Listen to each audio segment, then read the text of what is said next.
Q&A afterwards. We might mix it up a little bit though. If you have joined us for other webinars before, you might notice some differences.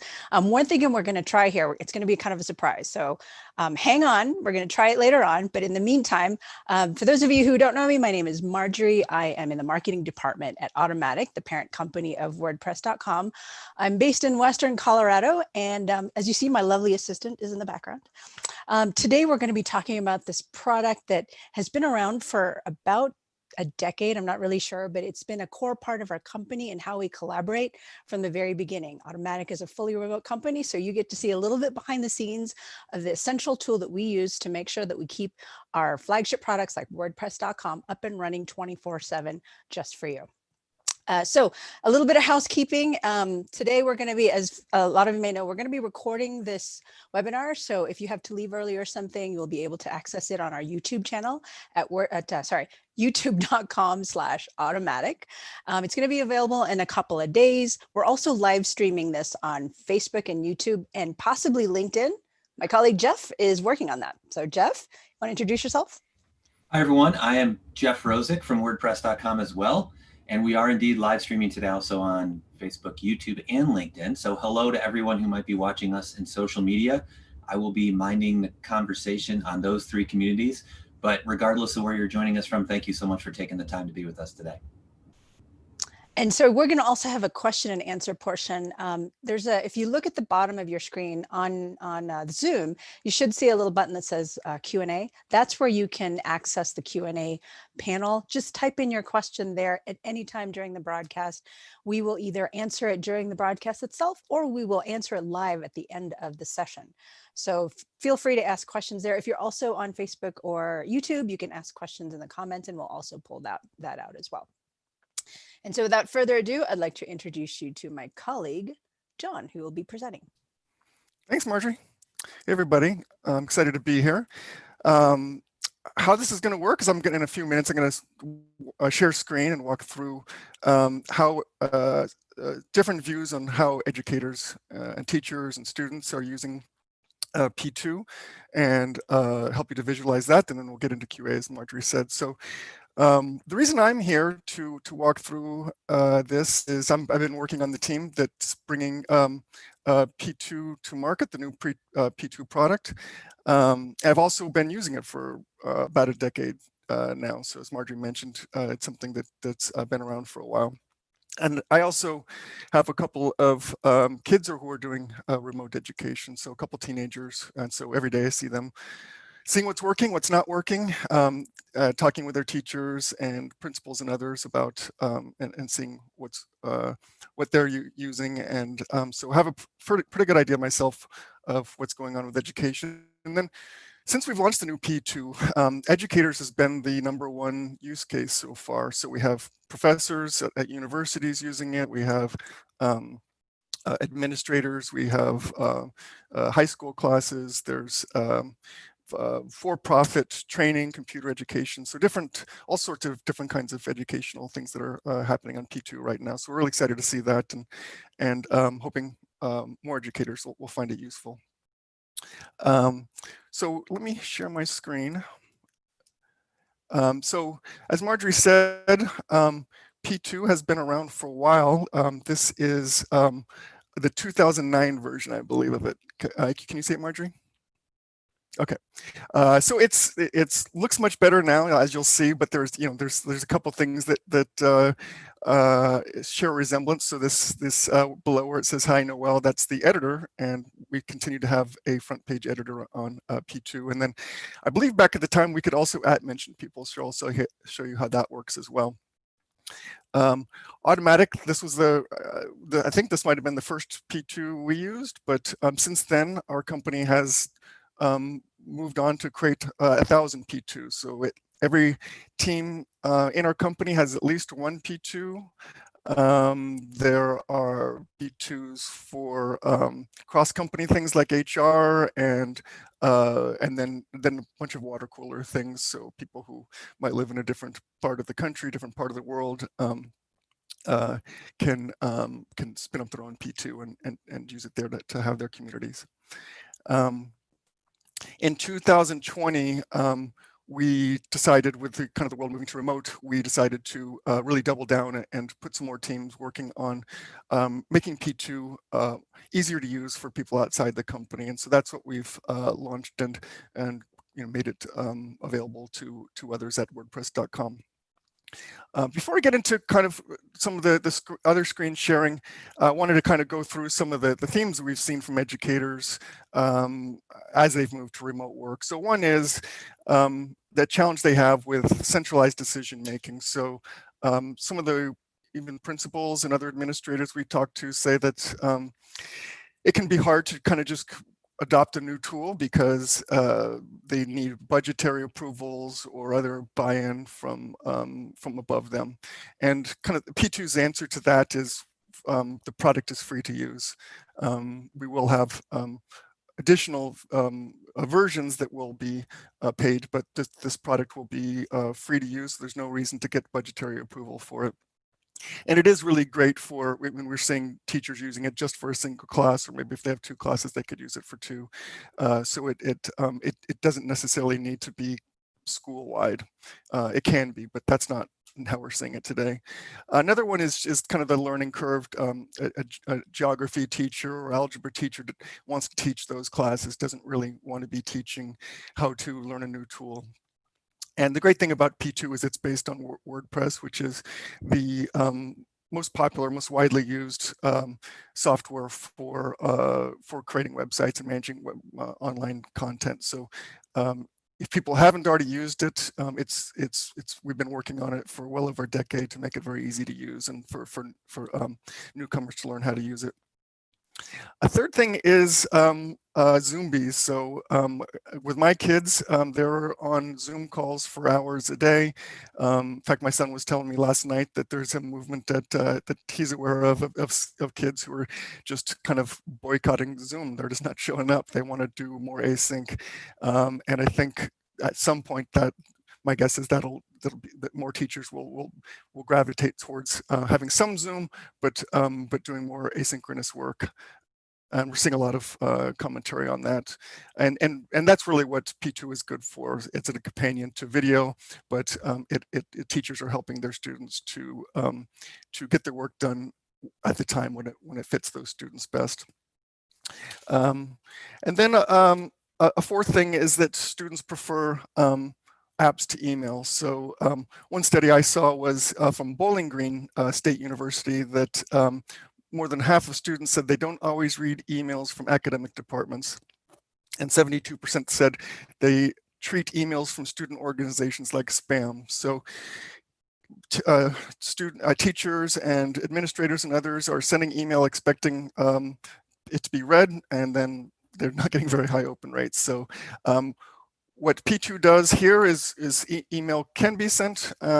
People can log into the website, but there's also apps they can log into. And so whatever means people want to consume their media, they can do that, their communications with the school. So let me show you, actually jump right into, this is the WordPress app on the Apple Store. So we have the same thing on Android. So this is how students can download this and how they can consume P2. It's the same app as standard WordPress, and it's a really nice app, and it keeps getting better. We have a whole division of developers working on it. John, before you continue, we had a couple of people ask this question that I thought I was going to save till later, but I thought we could do it at the beginning. What does P2 mean? And I actually didn't know the answer to that. Sure. So there was a theme called Prologue, and probably without much marketing thought to it. It was just called P2 for Prologue 2 and short for that. So Prologue was, I guess, similar to P2 in that it had a front page editor and was unique from that aspect. But now I remember that. Okay, thank you. You bet. Thanks for asking. This is what a P2 looks like. So I wanted to kind of show you what some of the features are. So when you put it in an @ sign, you bring up the people who are in the P2, you can do an @ to all, and everybody will get a notification who's part of this P2 that I'm trying to get their attention. You don't have to do this.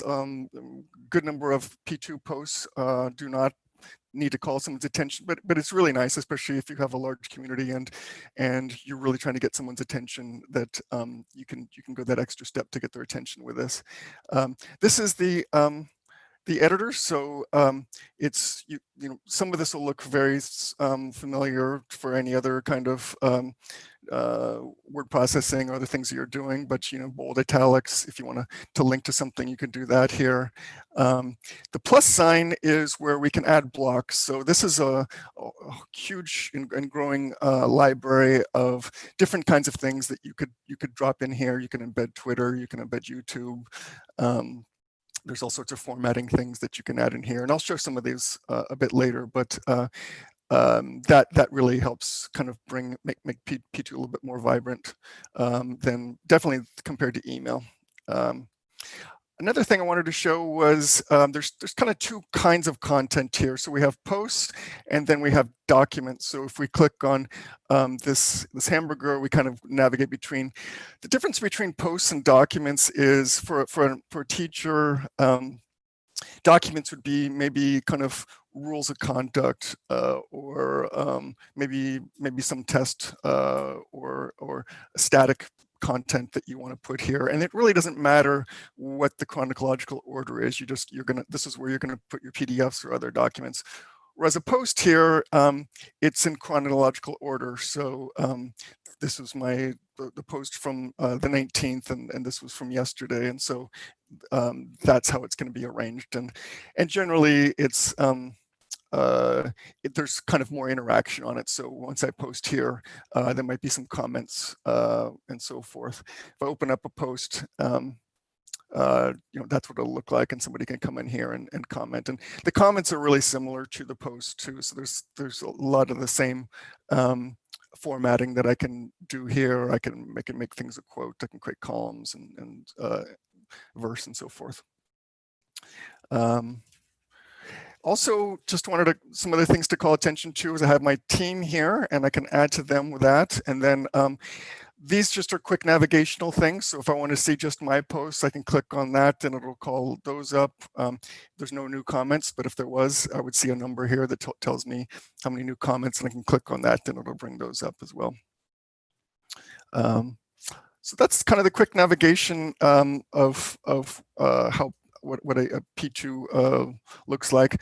To get your team started, you know, you could click on this, and that will take you to this page. There's a couple different ways to invite people. You can either copy and paste or type in their emails. I would pay attention to this, what the roles are. Administrators have much more capability than a viewer does. A viewer can't, for example, create a post. They can read and they can comment, but and they can't see a lot of the back end stuff and do invites and stuff that an administrator can. For the most part, what we're seeing is in educational P2s, the teacher or administrator or the principal, whoever it might be, is making themselves an administrator, and maybe they have somebody they work closely with and they would make that person an administrator. And then all the students, they're either making editors or authors. In some cases, I should say for most of the P2s, especially the educational P2s, they're making them private. So P2 by default is private, meaning if I wasn't invited and I came to this URL, I wouldn't see the content here. I would need to be invited. But there, in some cases, there are some P2s where people are switching it and making it public. The second way, and I think this is really good for maybe a large classroom or educational setting, you can just send people this link. Again, make sure that you have the right access there, the rights there, and then you could email it or text it to them. The thing to know here is that if somebody passed this on to somebody else, so long as you have this link, you'll be able to be admitted. If you find somebody who you didn't mean to invite, you can always remove them, but just something to know that's different about those two ways of inviting people. All right, so another aspect of P2 that's that people tend to get to kind of up front is to customize it. So customization means adding this lighthouse here. This is the header image. So all I would need to do is to come in and replace that with something else. So and then once I have that, there's just some color things I can make, color changes I can make. So the this background is the sidebar background. If I didn't like that and I wanted to change that, I could change it to something else, but I like it, so I'll keep it. Dimensions are, you know, if somebody mentions somebody, that will be in a different color, and links are things like this where you can change that color as well. So just a few things that you could change that just can really kind of give your site some personality really quickly and easily. I mentioned embeds. So we're seeing a lot of educators using video as coursework or as kind of something that they're recording and putting on their site. So it's super easy to add that with YouTube or Vimeo. So you can just drop the link here and then hit save, and it gets and then it'll render. So that's one type of embed. Another popular one that we're seeing is with educators is the calendar. So all you need to do is to go, if you're using Google Calendar, is to go there and to grab the share my calendar link and drop it in here, and it'll render like this. And the nice thing is, as you update, this will update. So students don't need to go find your Google Calendar link. They can just come here and see it in context and maybe comment on it and ask if this date is correct or not. So it's and it really kind of anchors what teachers are doing for their classes. And with engagement, there's a few different things we're seeing teachers use. One is voting. We also have polls and applause. So if I click on this plus sign, I can click on applause and hit reply. And then, you know, this is voting. So if you can ask different things, but also with applause or surveys, you can ask different types of things. So if I click on this, some claps for that, you can get some interactivity and engagement with the students that way. Moving on, another feature is the statistics. So you can see here how many people are coming to your site by weeks, by days, by months. If your site is public, you can see where they're coming from, and you could see who are the top authors for that site and how much they're contributing, as well as who were top comments. So for teachers, it's just a quick way for them to see which of their students are engaged, which aren't, how much they're engaged, which are the posts that have been most popular. So particularly when you have a lot of content, this can be pretty useful. What I wanted to point out here was that in a lot of cases, teachers are creating communities where they don't need to manage everything. So in this case, Jordy is not the teacher, it's a participant, and Jordy's asking a question, and that question's being responded by other people here. Fernando is responding, and then Danny's jumping in as well. So we see this really often, especially in classroom situations where teachers students are talking to each other or chatting with each other on P2 without kind of the teacher or instructor providing oversight with it.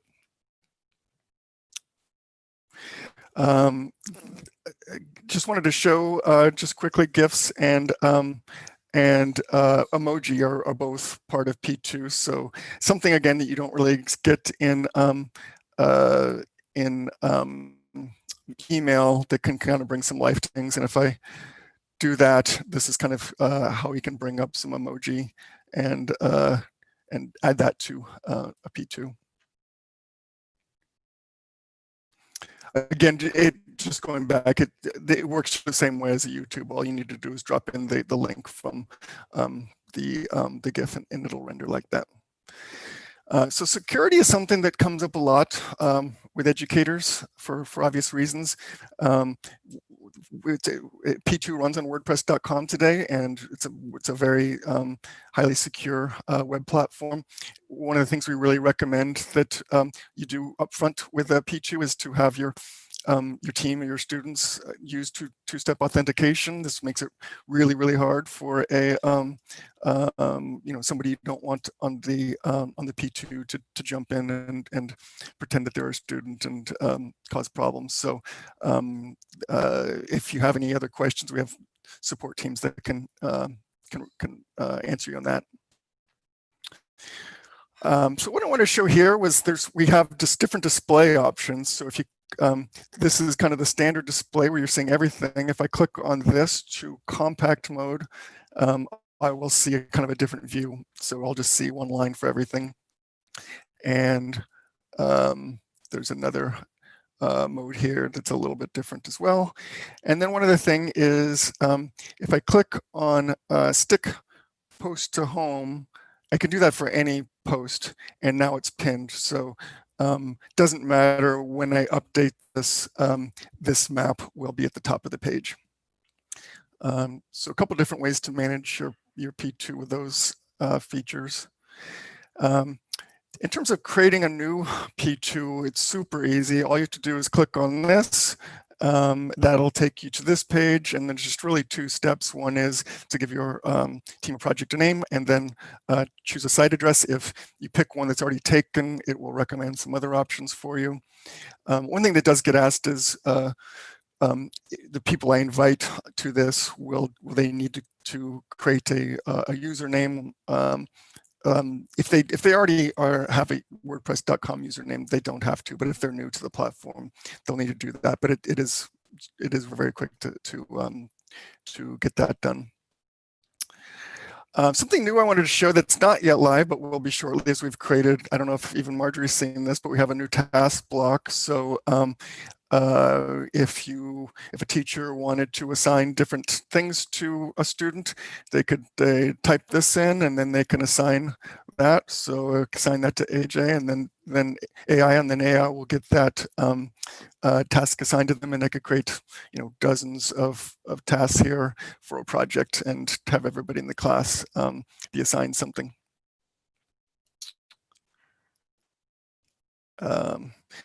I guess, yeah, just the last thing here was we have a P2 called p2feedback.wordpress.com, where people are asking questions and giving their thoughts on what they'd like to see new in the product. So if anybody would like to join that, we have about 150 or so people in there, a good number of educators in there. So would welcome anyone to join that. And I think we're going to be sharing that link later.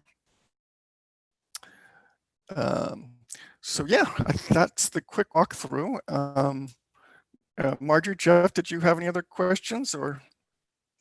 Actually, before we go into questions, I wanted to, I mentioned earlier during the webinar that we were going to have something different and new, kind of a bit of surprise. It's something we're going to be testing that we haven't done at one of our webinars. And what we'd like to do is invite people who would like to ask their questions over audio to let us know, and we'd be happy to turn on the mic for you. What you can do is, if you go to the participants tab on your Zoom window and click on where it says raise hand, just do that, and that'll let us know that you would like to do that, or just pop into the Q&A and let us know that you would like to ask a question live. But in the meantime, John, we have quite a few questions that did come up.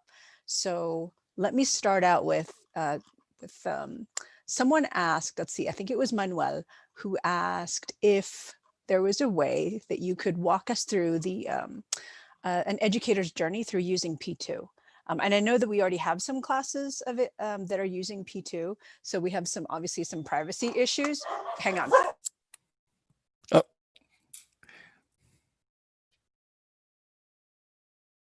Jeff, if you could take over really quickly, that would be great.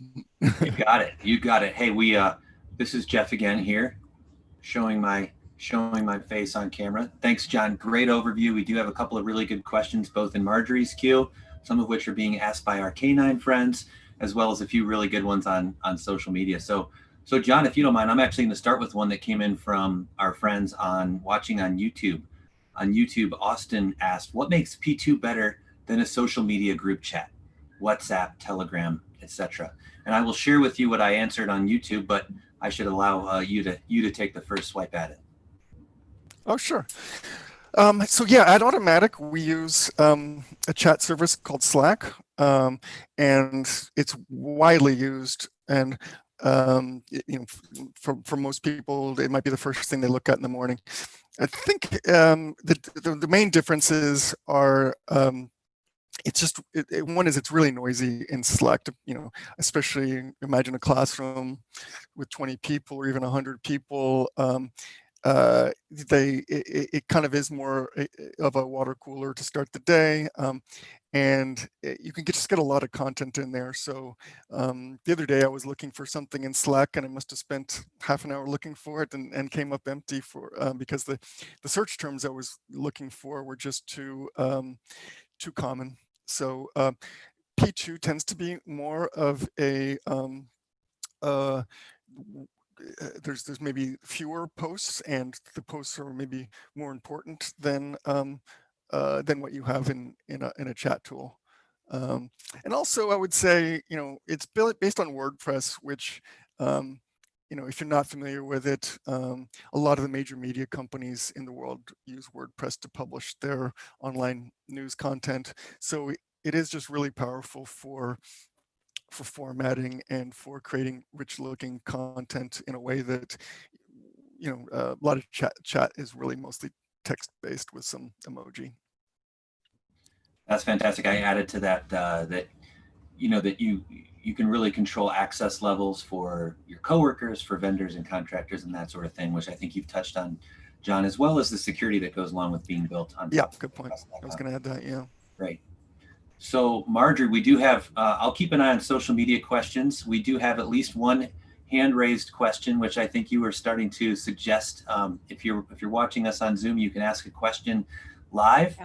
We can try that. And then there's been some other good ones in the Q&A. I'm here, Marjorie, if you want me to give anyone vocal access here in Zoom.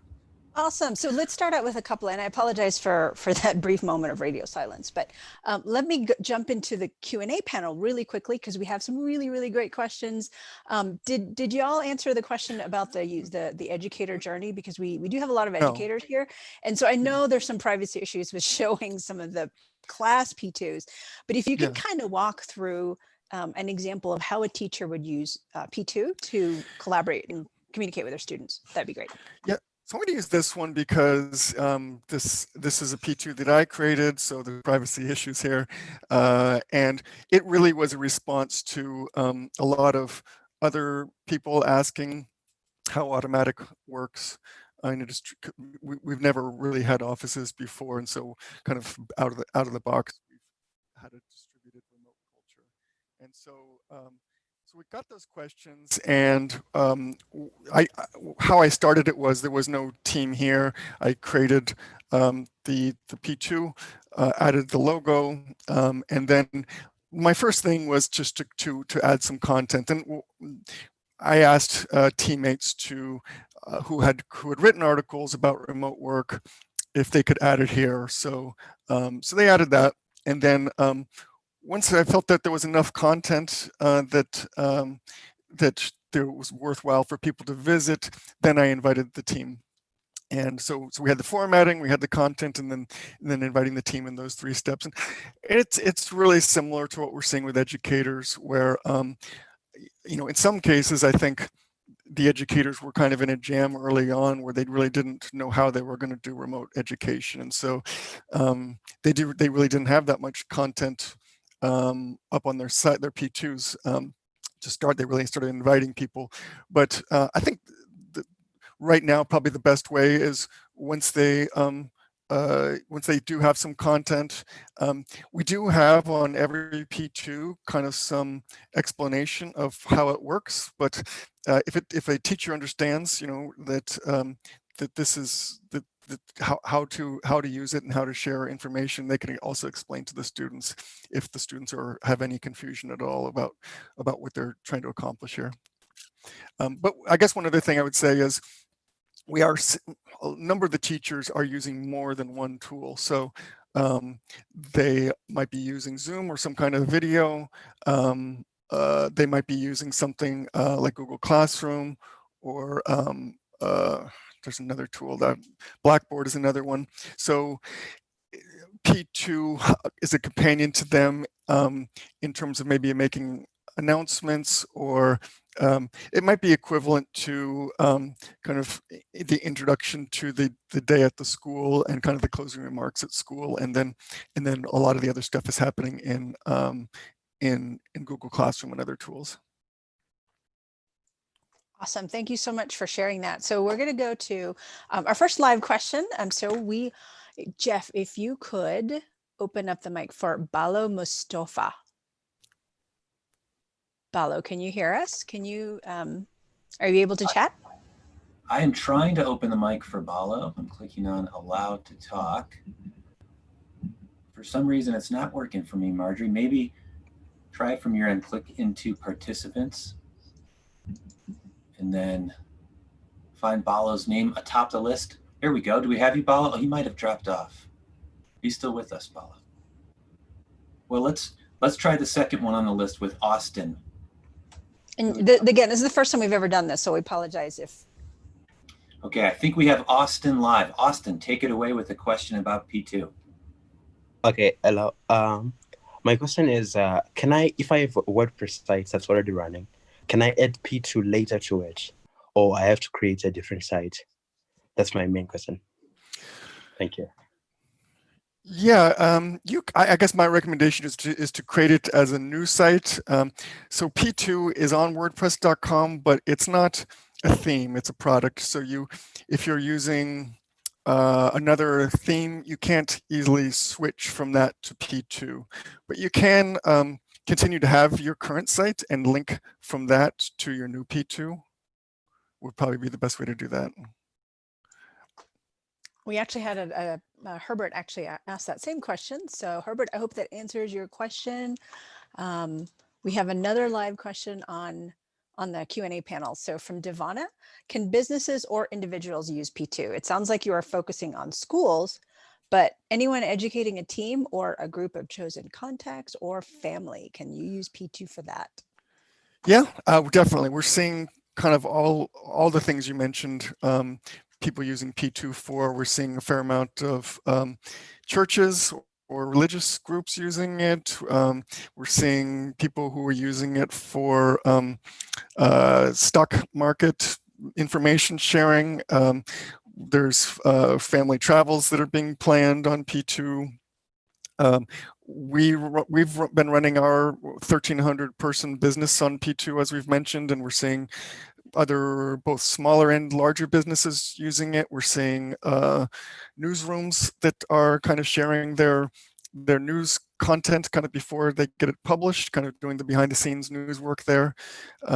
So yeah, we're focusing here on education because we're seeing a lot of use of it, and we wanted to be able to kind of put aside some of the other considerations, but definitely P2 is kind of an all-purpose tool.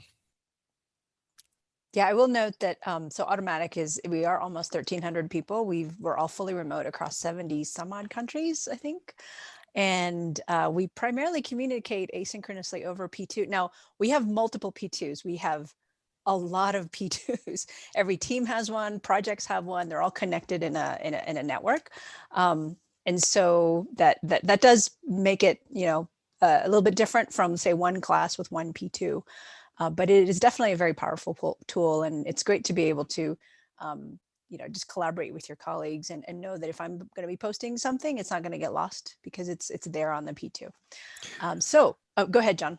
Oh, I just was going to add, I mean, we're speaking here in English, but a good half of the P2s that we're seeing are in other languages. WordPress is very good at multilingual capabilities. We have a live question from Pamela Young. So Pamela, it looks like we've enabled your mic. Go ahead and ask your question. Can you hear me now? Yep. Yes. Yeah, good. Okay. I'm just wondering, John, one of the things that I know that kids don't like about online learning is the lack of interaction and, particularly now with social distancing in effect. So could you maybe talk about what some of the features are that can promote interaction? And then maybe a secondary question is, if kids are wanting asynchronous learning more than synchronous, like, is that something, do you know if there's any research on, do they want interaction online? That was a great question. So I guess in terms of the, well, first of all, one thing I would say is there's been a number of studies that we've been following actually on this distributed work site. We have some notes here. Where there's some students who are doing better in remote schooling than in live and I would even put video in that, because some students prefer to do writing, and they prefer to not have a kind of a spotlight on themselves, and they can be a little bit more communicative in text and in async work that way. So that's one interesting thing. I guess in terms of giving interactivity, it's interesting and automatic. Like Jeff, I don't know if we've ever met in person, but we both know a lot about each other from P2, and so you can really get to know each other through use of I showed kind of emojis and GIFs and being able to like a post and to comment on it are things that are just harder to do in email and frankly hard to do in Zoom, because you just can't have too many people interrupting each other all the time to give somebody feedback. And tends to be kind of more the teacher talking and then calling on people. So it's I think it does help some kids in particular, some students in particular, who are maybe more reluctant to come forth in a classroom, and then it does give them the tools that they're used to in social media apps. I don't really consider this social media, but it does have a lot of the features that students are used to in social media. Good question. I would just add to that real quick, because I'm often considered one of our video people around here, but all of these forms are just different forms of learning or sharing, whether it's written, whether it's GIFs, whether it's video, whatever it might be. And it's the great thing about P2 is it's really easy for us to share all different types of content. If you need to share a video, if you need to share pictures, if you need to share charts, whatever it may be that kind of gets your point across. Because it's a really good question. Not everyone learns the same way, and it's very flexible as far as how you can share information or even your personality in P2. I think there was one other question from Pamela about the research. There's something called Google Scholar. I was looking at that the other day, and if you type in asynchronous education, there's a whole bunch of scholarly work that comes up that there were people are studying that. I think that's, John had mentioned earlier that, I mean, even automatic, even though we rely so heavily on P2 and for a lot of teams, the P2 is a source of truth for projects and so forth. This is one tool. It's one of our primary tools, but it's one tool among many that we use to communicate. And sometimes there's nothing beats picking up the phone and just calling someone, or, if you need a really quick decision, just hop on a Zoom call. We've been using Zoom also for many years. So a lot of it is just getting used to a new format of communication, but also understanding what format is best for the situation at hand. So, yeah. Okay, so we have a lot more questions. So I wanted to, Tiago Santos de Moraes, I think he actually I believe he's active in the P2 feedback site. So thank you for joining us, Tiago. His question was, will we have educational patterns in the new P2? If Tiago has any recommendations, I'd love to hear it. He's been, like, as you said, he's been really active and really appreciate him. One thing that's interesting is we don't see like the educational P2s can be very similar to the work-based P2, just the patterns that we see there. I think maybe what might be different as we go ahead is the integration. So if there are educational tools that we might want to integrate, such as Google Classroom does have integrations, that would probably be the thing that comes to mind first. Like Zoom, we're working on a Zoom integration, so but that works across the board for all types of use cases. Yeah, that's what comes to mind first for that question. Awesome. So an anonymous attendee would like to know, how is P2 different or better compared to using WordPress-based bulletin board plugins like bbPress? Good question. We have seen some people who want to use P2 in place of bulletin boards, and in fact, we have this site I mentioned, P2 Feedback, that could easily be a bulletin board, and we're finding it to be better than a bulletin board because it is, you do have these communication patterns where it's multiple people talking to, discussing something with each other, whereas a bulletin board tends to, just in my mind, it seems to be somebody comes in, they have a problem, they're trying to get an answer for it, and somebody who's staffing that bulletin board will respond to them. So it feels a little bit more lively, is my kind of general sense of it, the difference. It might be I feel like a small thing, but the at mentions are something that just are unique to P2, and we find that super useful with an automatic.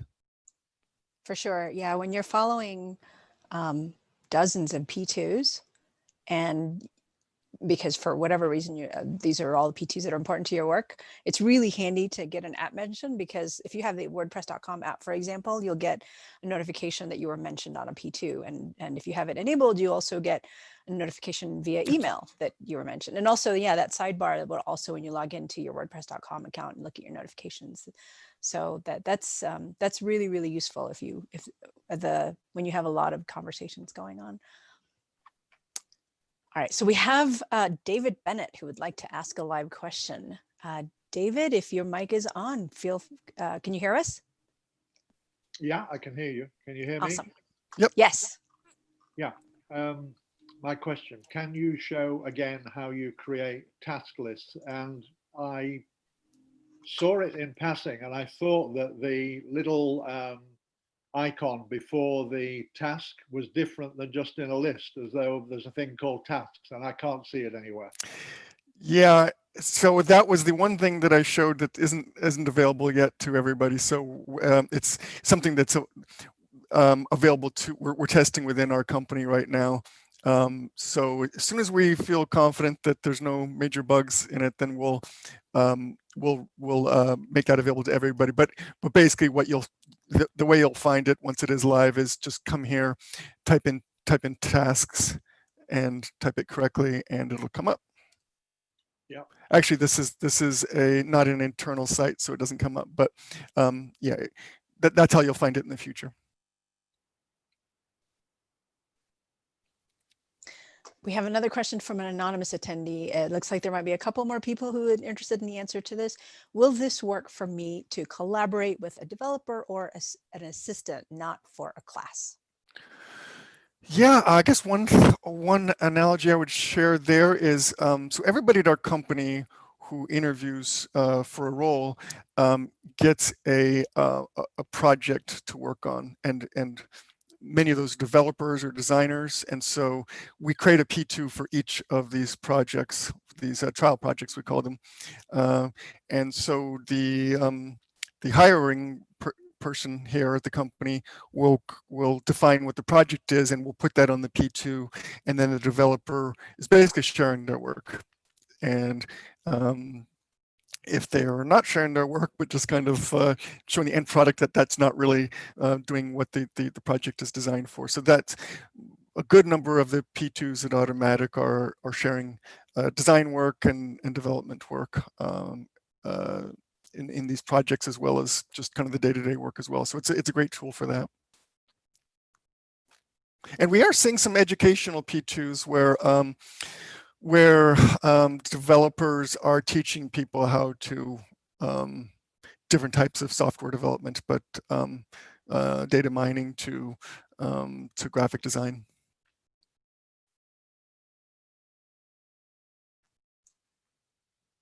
Okay, Manuel, oh, sorry. We had a couple of, actually, let me go back to Manuel Pimenta, and then we'll go back to the live questions. David, thank you again for your question. So Manuel, this was a follow-up question to his point about interaction over P2. So P2 basically replaces emails, but I'm not sure how it can complement remote or even presential learning.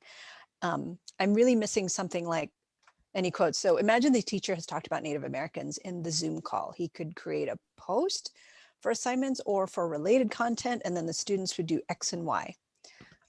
Disclaimer, I'm a huge enthusiast of learning tools, and I'm comparing this to things like Edmodo and Classcraft while I'm watching. So it's kind of a combination of a question and a comment. Yeah, I'm not familiar with those tools, but I'll look at them after. But I think the crux of the question is what are teachers doing here? So one thing that we're saying is they're sharing maybe work that they had in the classroom. Another one is homework or after class work.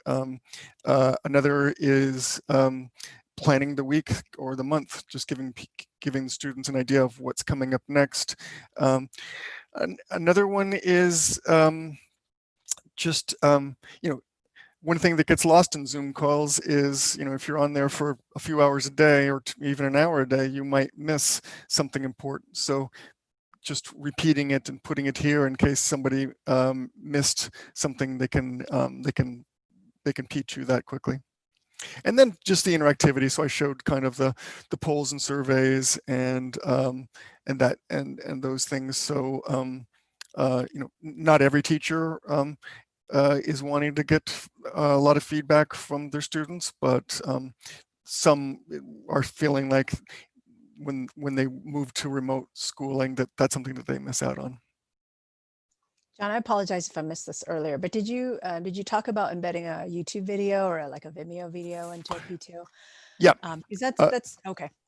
Yeah, there's an example here. So where'd it go?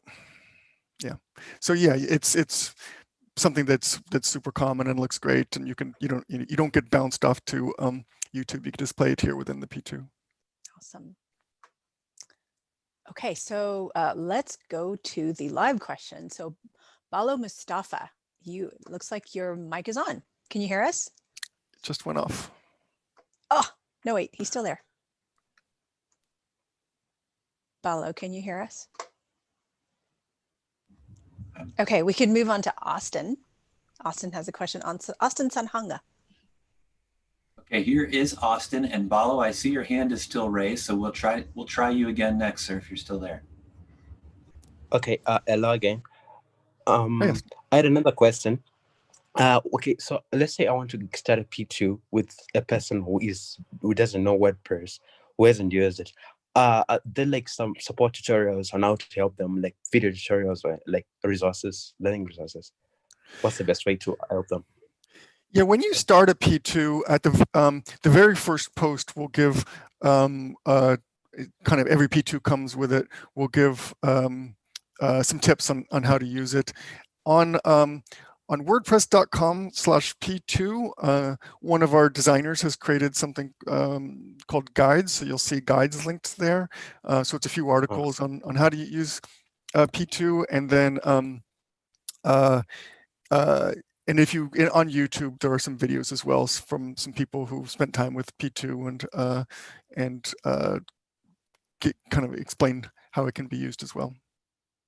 So Okay. it Thank really you very depends much. on how they want to do it. But I guess one of the things I would add, just is people kind of learn from examples. So once you start posting, people tend to pick it up pretty quickly. Okay. Okay. Thank you very much. You bet. Thanks, Austin. Thanks, Austin. All right, can we try Balo again? I cannot seem to get Balo.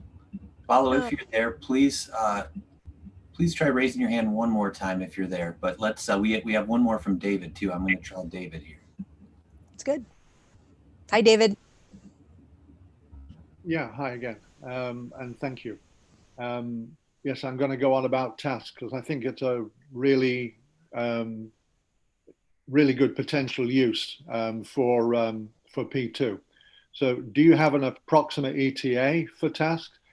And I'm asking because I think a pinned editable task list is great for project management. And assuming that it then becomes possible, how do you, or what's the system for marking an item in the list, in the task list as done?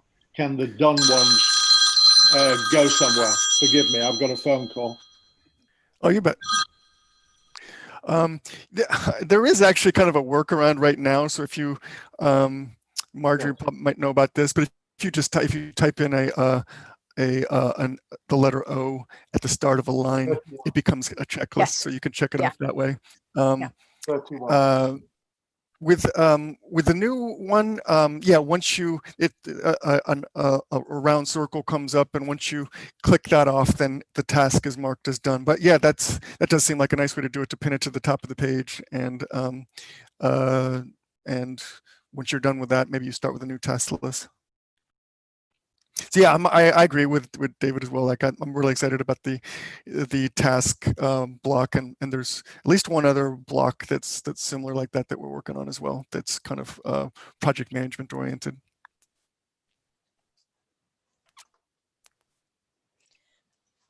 Okay, it looks like, do we have any Oh, more? I guess an ETA. It's I would say what month is it? in November. But hopefully 2020. yeah, definitely. I mean, we're not really seeing any issues with it so far.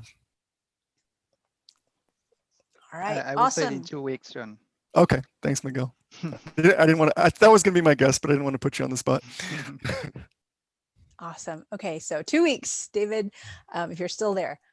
So we don't have any other questions. We have some comments from Tiago though, which are fantastic. So I can read them out really quickly. One is, I'm already using P2 with a group of students, and I'm just waiting for the widget with the recent comments and the .do button to expand its use. The experience is great. People are breaking paradigms, Facebook and WhatsApp, and starting to interact. He did suggest that in customization, there should be a way to modify the font size in posts. This would help a lot in the academic use of P2, as many students have visual difficulties. And I would kind of +1 that, because those of us who are not students anymore, but are finding web fonts seem to get smaller and smaller. It has nothing to do with my age. They're just getting smaller. So to be able to do like a global font change on a P2, so you could increase the size, would be great. Yeah, thanks, Tiago. And then he invited everyone to look at p2feedback.wordpress.com, which is a really good segue to, because we have one more question. Anne, you had your hand earlier. We have time for one more question. So Anne, if you would like to ask your question, I believe your mic is on.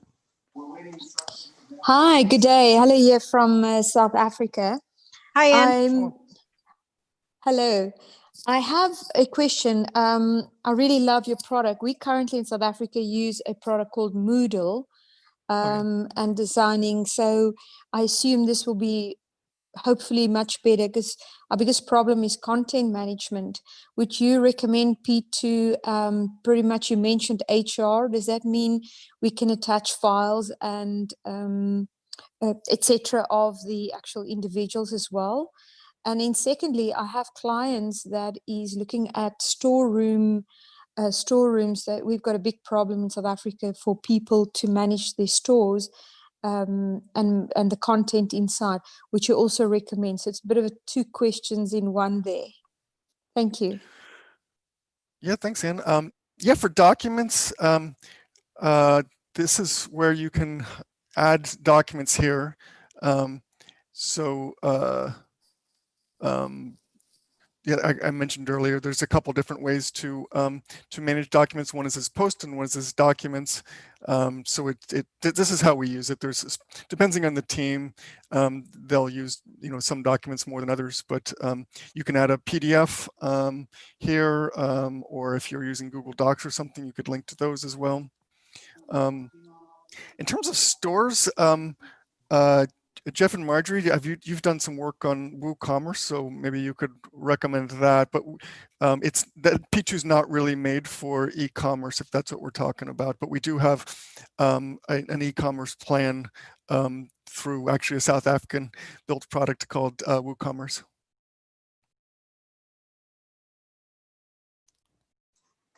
Awesome. It looks like that was the last question. Thank you to everyone who raised their hands and asked their question live, and also those who asked a question on the Q&A panel.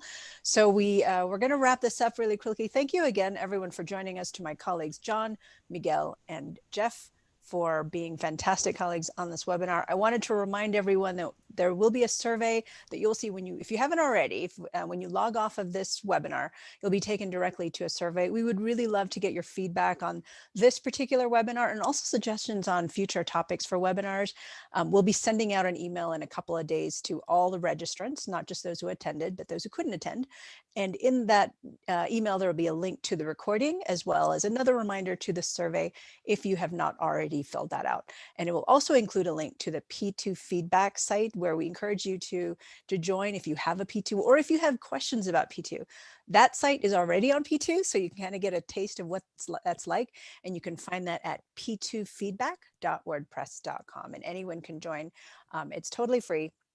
So I think that is it. The recording will be available on YouTube in a few days. As I mentioned earlier, if you would like to be notified via YouTube, you can just subscribe to that channel, or just wait for our email reminder.